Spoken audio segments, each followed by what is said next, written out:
Bom, nessa última aula, eu quero mais dar um fechamento a essa ideia básica, tá? Sobre a escrita que vocês estão vendo, sobre as partes do texto de modo geral. E a ideia aqui é que eu quero mostrar a vocês que as partes do texto têm que se ligar e tem que construir um raciocínio, tá? Então a gente leu esse texto, acho que a gente só não leu a última sessão, mas é besteira. Então, o que é que eu quero mostrar aqui? É como cada parágrafo tem uma ideia e essa ideia se adiciona à anterior e anuncia a próxima, tá? Que é o que vocês, de forma geral, têm que fazer. Então, nesse primeiro parágrafo, a gente viu uma apresentação de Sapolsky. Então, começou com a apresentação dele. No segundo, a gente viu uma mudança de foco na pesquisa dele, uma contradição do passado com o presente, porque ele começou a estudar comportamento humano. E apresentar o livre-arbítrio. E aí começa de fato o assunto do texto, que é a questão de não haver livre-arbítrio. Ele que tem essa citação dele aí, colocada no texto. E aí o autor começa a jogar questionamentos para a gente. Existe então? Será que não existe? Existe ou não existe? A gente não toma decisão livremente então? E aí ele detalha a posição de Sapolsky, que é a gente não tem. Só que ele coloca aqui, ó, Sapolsky oferece uma resposta diferente para esse suposto problema, ou seja, ele está anunciando qual vai ser a resposta que ele vai colocar, que é que somos máquinas biológicas. E aí ele descreve o livro onde Sapolsky coloca isso e de, de, detalha o que seria isso, o que seria a ausência de livre-arbítrio, que tudo seria determinado, né? E aí ele apresenta especificamente quais são essas coisas que determinam o nosso comportamento e apresenta uma conclusão de que nós somos máquinas biológicas só executamos funções em reação, é, tudo nosso já está predeterminado, como qualquer outro organismo vivo. Essa é a conclusão. Inclusive, olha a palavrinha aqui, assim, que indica uma conclusão do raciocínio. E aí termina com a citação dele, falando que não existe livre-arbítrio. Tá? E aí começa outra seção que é o questionamento de crença. E aí, ou seja, ele está, depois de apresentar o raciocínio dele, agora é dar voz ao leitor, perdão, ele vai dar voz ao leitor e dizer que tá, tudo bem, você talvez não creia, só que essa decisão já está determinada. É basicamente isso que ele está dizendo aqui, que isso é provocativo e que só do fato das pessoas pensarem nisso ele já estaria feliz. Por que só de pensar? Porque eliminar o livre-arbítrio, como é colocado nesse parágrafo seguinte, é muito problemático. É muito, muito problemático. E além disso, ou seja, está adicionando outra informação nesse parágrafo seguinte, o livre-arbítrio é inútil. Peraí, perdão, eu me perdi. Tava em uma linha massa e eu me embasbaquei aqui. Então ele comenta que eliminar o livre-arbítrio, ele acaba com a nossa autonomia. Logo, é difícil rejeitar a ideia. E além de dizer isso, agora sim, ele adiciona uma informação dizer, além disso que ele falou, o livre-arbítrio, ele é inútil, assim. Porque por conta da quantidade de fatores que influenciam nossas escolhas culturais, genéticos, biológicos, e ele para explicar essa interligação de fatores que influenciam nossas escolhas e comportamentos, ele coloca mais um parágrafo agora dizendo que pro livre-arbítrio existir, a gente teria que tirar tudo isso, que existiria um neurônio no cérebro que atuaria sem estar em relação com as outras coisas do nosso cérebro, basicamente. Mas, ou seja, contrariando essa decisão, isso não existe. O que existe é uma inter-relação entre do nosso comportamento com o meio, com a genética, com tudo, tá? E aí ele comenta que em debates, né, as questões sempre ficam mais complexas, só que ele não parece preocupado porque ele quer colocar uma nova visão no mundo, esboçar uma imagem ampla de como seria um mundo em que entendêssemos que nossas ações diárias são muito mais condicionadas do que tendemos a acreditar. Ou seja, nossas ações não são necessariamente nossas, tá? Ah, esse foi o que a gente não leu. Verdade, é por isso que agora eu comecei a estranhar, porque eu não lembrava dessa parte. Então ele comenta que nesse contexto, enquanto alguns argumentam que aceitar a nossa falta de liberdade poderia... E aí ele argumenta que, tipo, embora a gente poderia se tornar monstros morais, ou seja, eu poderia matar alguém e não ter culpa, ele diz que, na verdade, é um meio de você se tornar mais piedoso e compreensivo com as ações alheias.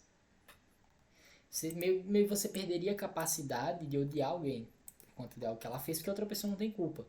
E aí ele cita para explicar mais uma vez, entendem?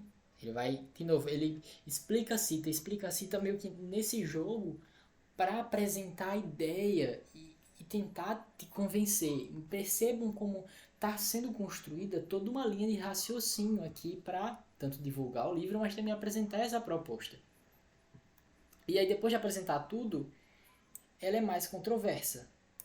E aí comentam sobre uma pessoa que discorda totalmente do Sapolsky. E aí é uma crítica, a crítica dele é detalhada na citação. E aí é um fechamento. Percebam que tem uma introdução que apresentou o Sapolsky, depois teve um raciocínio de apresentação da obra dele, do livro, do ponto de vista, um parágrafo mostrando uma crítica, 2 parágrafos mostrando uma crítica, e agora ele vai terminar o texto. E como é que ele termina o texto? Essa é a última parte que eu queria ensinar de basicão, de escrita mesmo para vocês. Que independente de se aceitar ou rejeitar essa crítica, ou seja, percebam aqui o que está fazendo. Independente de aceitar ou rejeitar. Aceitar tudo que foi dito até agora. Rejeitar os 2 últimos parágrafos. Então ele está pegando tudo e está juntando em uma coisa só, que é a ideia da conclusão.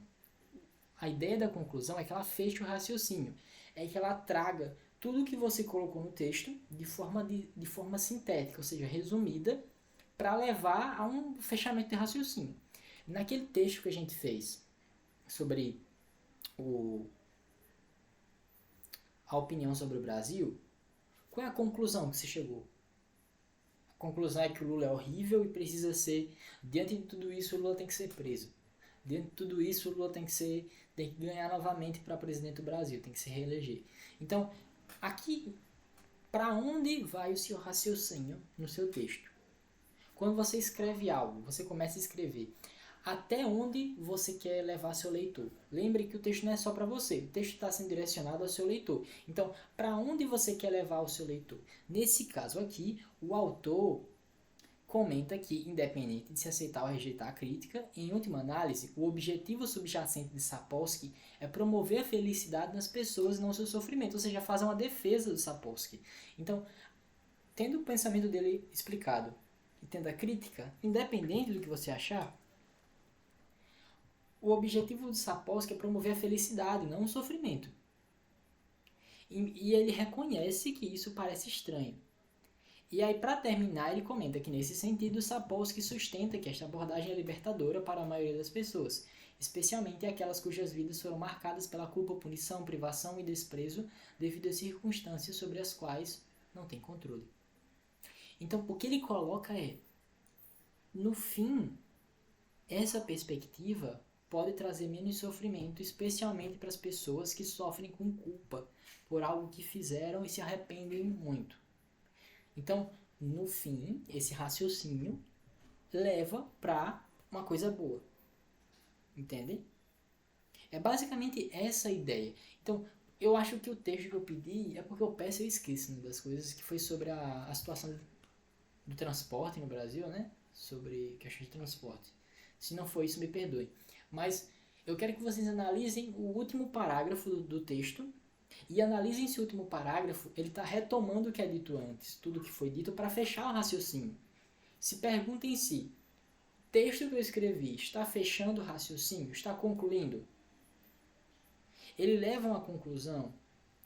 E aí levar a uma conclusão também quer dizer usar as palavras lá, logo, assim, nesse sentido, portanto.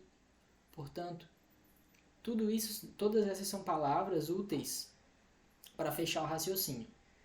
E aí, por exemplo, quando é uma redação do Enem, eles exigem que fechar um raciocínio signifique indicar uma solução para o problema. Quando não, você pode indicar as consequências daquele problema para o futuro do Brasil, no caso dos transportes. Você pode... Há muitas maneiras de fazer um fechamento, entendem? Então, analisem se de fato vocês estão fechando o argumento de vocês ou vocês estão parando na metade ali, tá? Essa era a última aula que eu queria fazer. Eu percebi que, cara, não é tão legal dar aula de escrita sem dar aula de gramática, porque, embora esse seja o mais basicão de tudo, eu tô achando que tá muito básico até demais. E eu não consigo... Há um problema com trabalhar com escrita, que é você não acha textos ruins no ponto que você quer analisar. Eu achei uns textos ruins, mas são em outras coisas. E não necessariamente em problemas de parágrafo e tal, que eles aparecem muito quando você está numa sala de aula com vários alunos. Isso é algo interessante. Mas enfim, não tem como remediar essa situação. Então o que eu quero que vocês tentem fazer agora é reanalisar os textos de vocês. Tá? Se você chegou até aqui fazendo as coisas todas, você vai ter feito 2 textos e vai ter feito os exercícios que estão nos outros vídeos.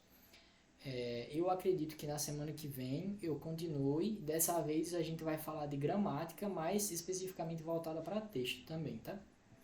É isto.